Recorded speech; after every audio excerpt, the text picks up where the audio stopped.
Hello, and welcome to the International Titanium Association Conference section on aerospace. I'm very pleased to be with you today. I wish I could be with you in person. I think we all miss those great times of getting together with fellow human beings and talking about the industry, but let's make do given the circumstances.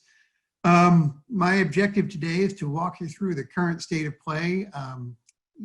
Long story short, I've never seen anything like this in my 33 years.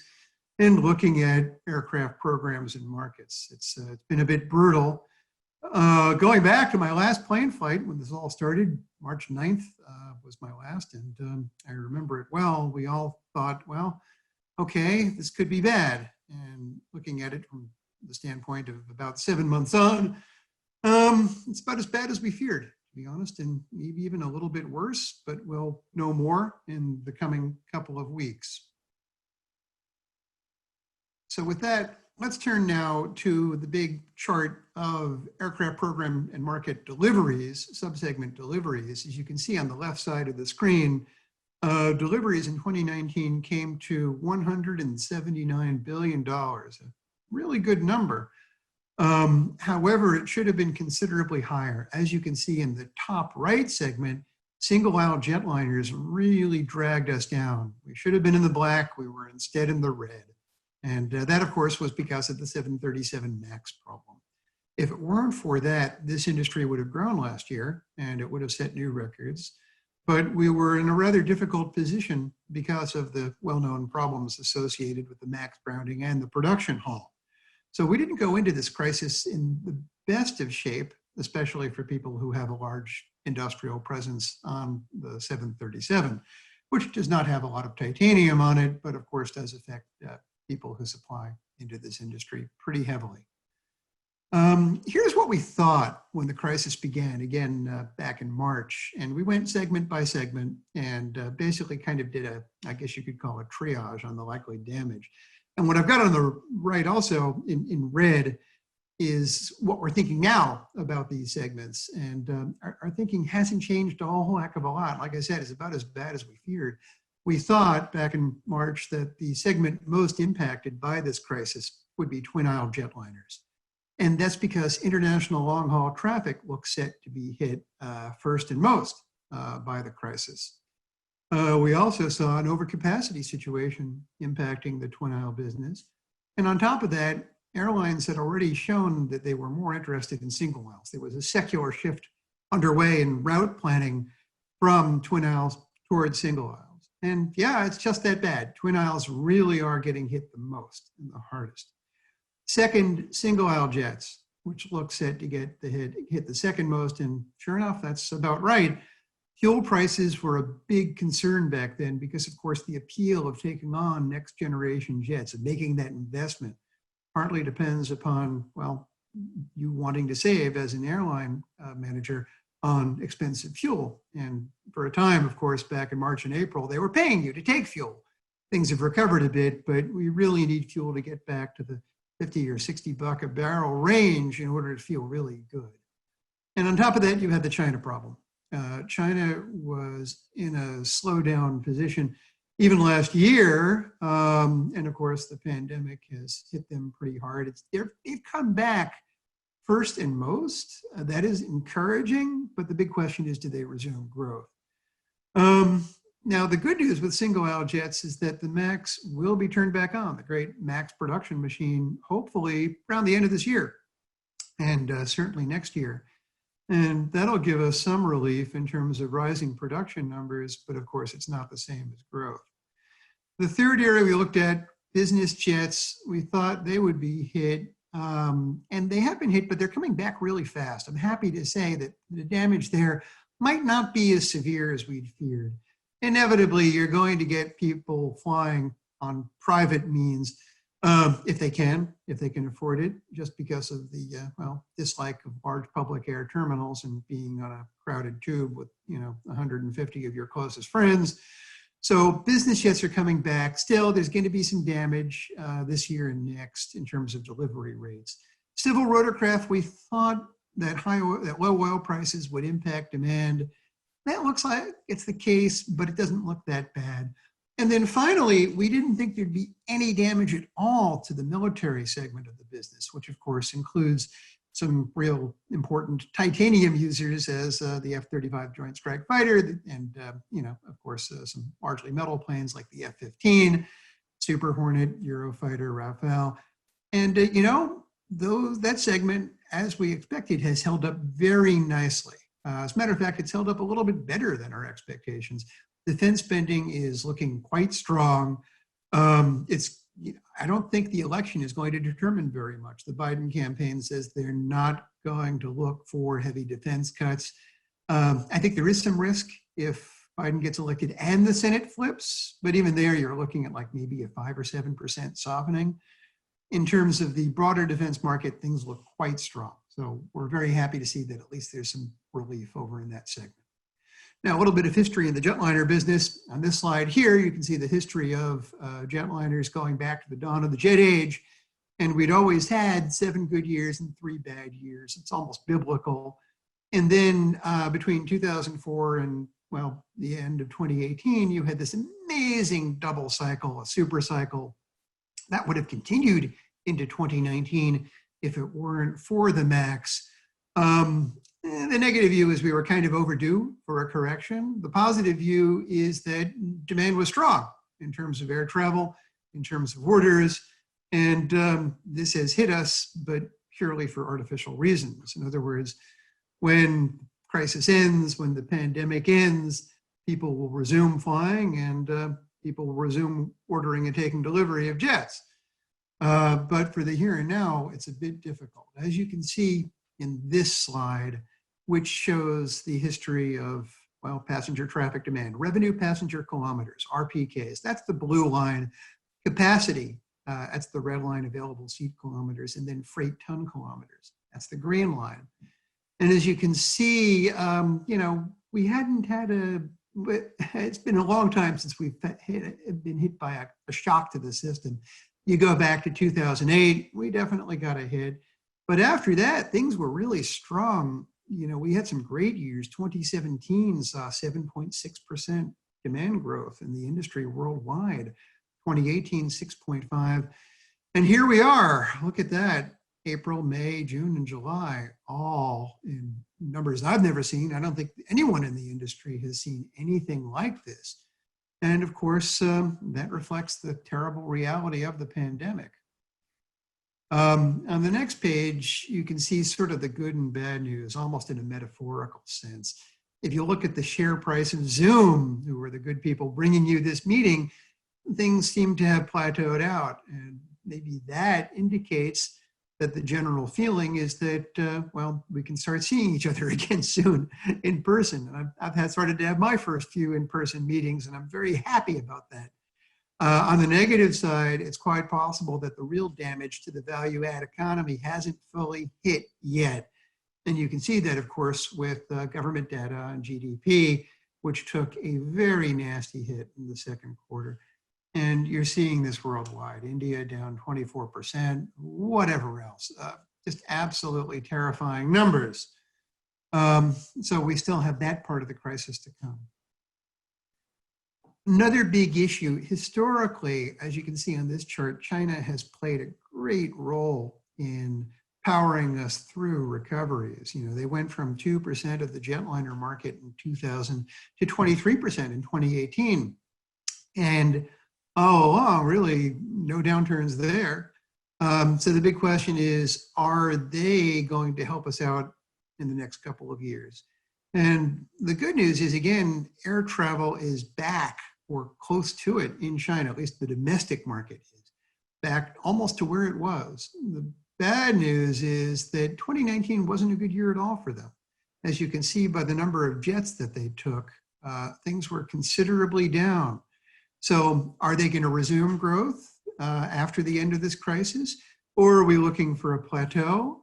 If deliveries to China simply stay flat, that's not the end of the world, but what we really want is continued growth of the biggest single export market in the jetliner industry. Next page, as you can see, orders and deliveries have taken a turn for the much worse. The book-to-bill ratio has ceased to be a thing. Looks like we're going to have something like 700 or 800 cancellations this year. Now, out of a backlog of about 12,000, that's not the end of the world, but an enormous part of the market has deferred. That really hurts because, of course, when people defer, they defer en masse. Basically, about half of the backlogged orders have all said, no, we don't want our jets now. We'll take them when traffic comes back. And as you saw, traffic is a long way from being back. Now, I should mention that before turning to deliveries, that our view of traffic is fundamentally based upon the development of a vaccine. That is to say, assuming we get a vaccine in 2021, then we take about a year to administer and the whole thing kicks in, and then a year for the system to recover somewhat.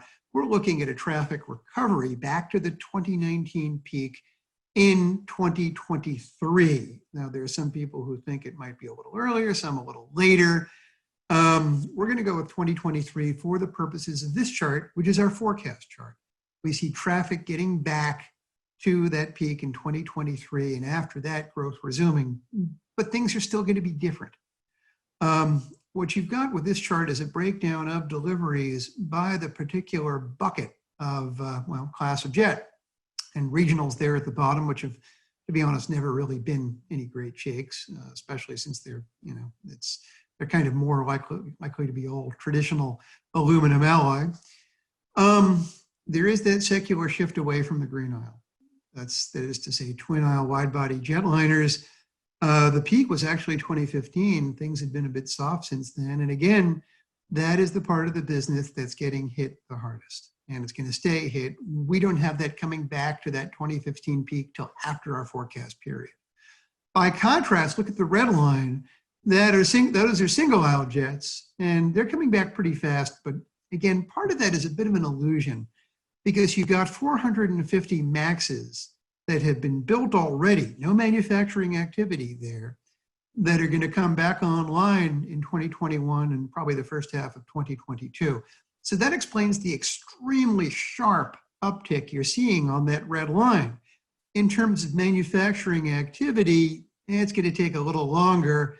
It's not going to be quite as pronounced, but still, we're pretty bullish on the basis of resumed traffic growth and return to health in the industry around 2023, that single aisle deliveries get back to their peak in 2024.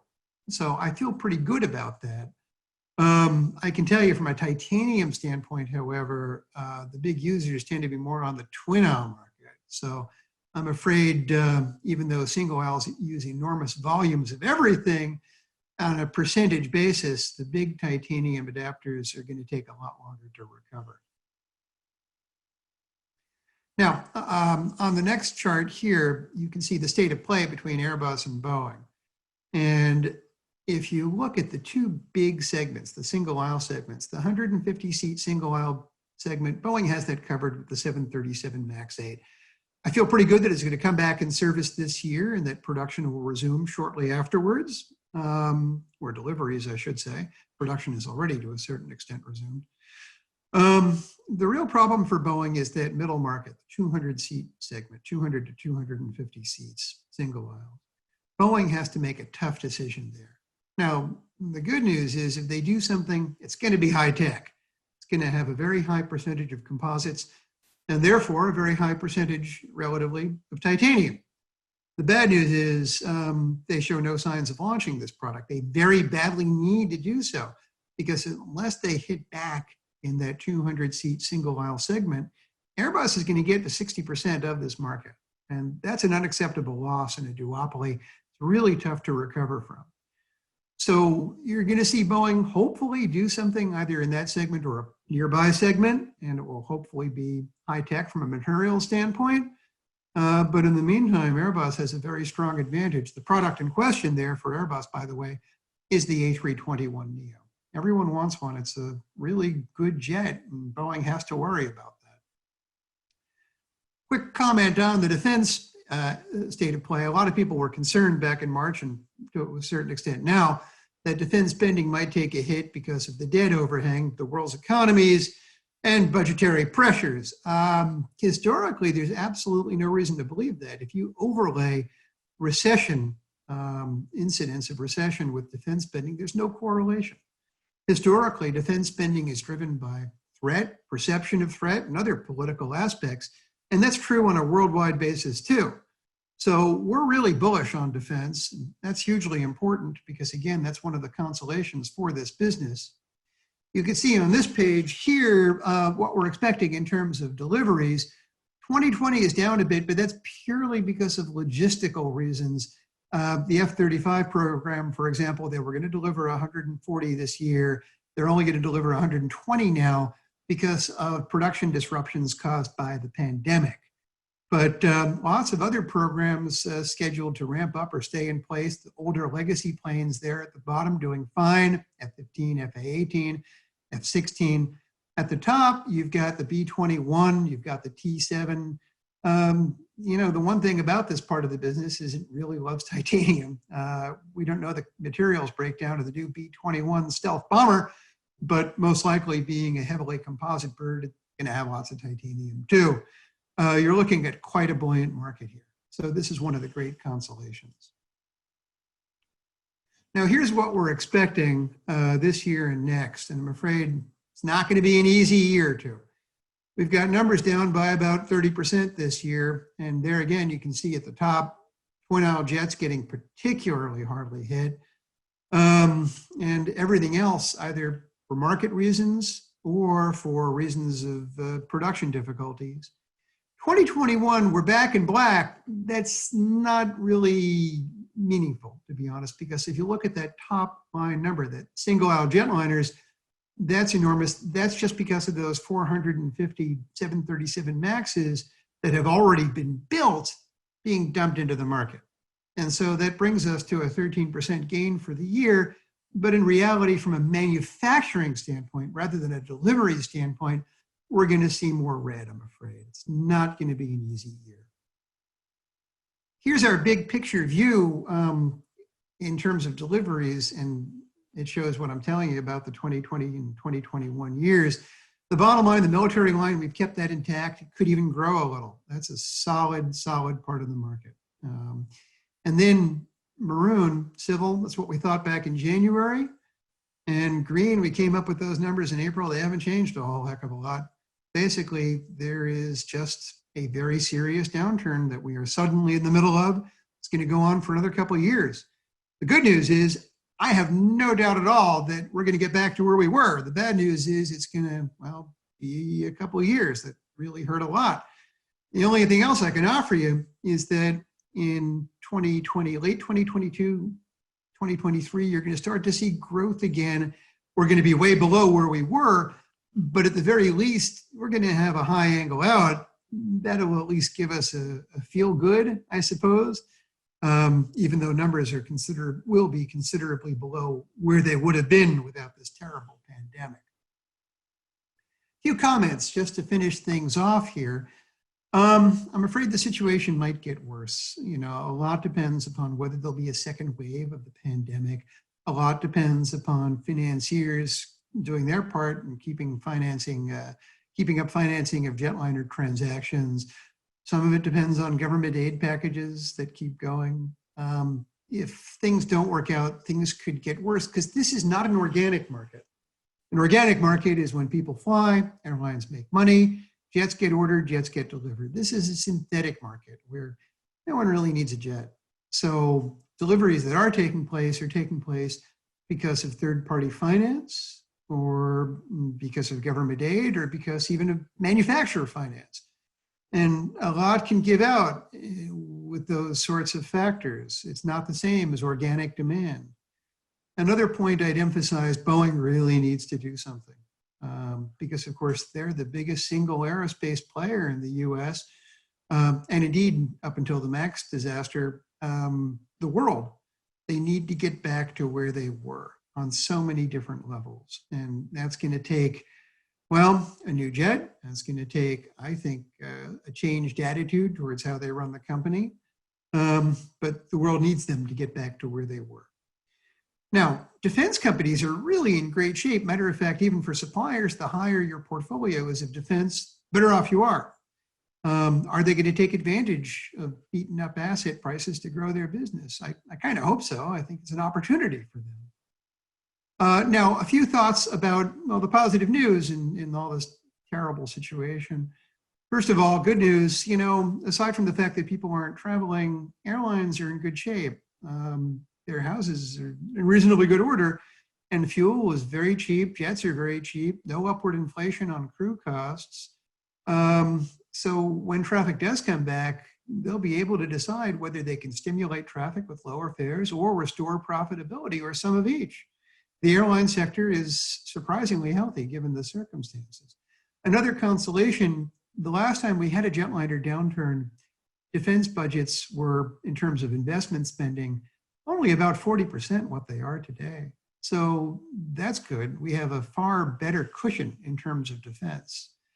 The business jet sector is in better shape than that last downturn, which was 2008, a lot less frothiness in the market leading up to this. And then finally, the financial sector is in good shape. And when you have a market that depends upon third-party finance, keeping jetliner deliveries going, that is hugely important. You want that. So that's what really matters. And with that, thank you so much for your time.